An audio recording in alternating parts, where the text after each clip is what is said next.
Hi everyone. In this video, I will talk about the compiler error.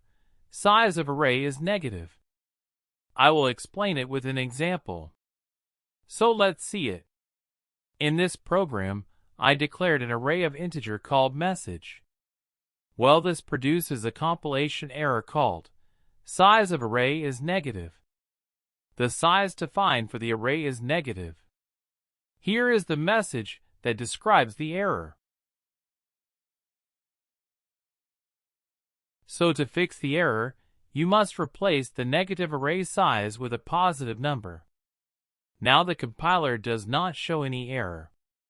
Leave a comment if you have any questions. Thank you for watching.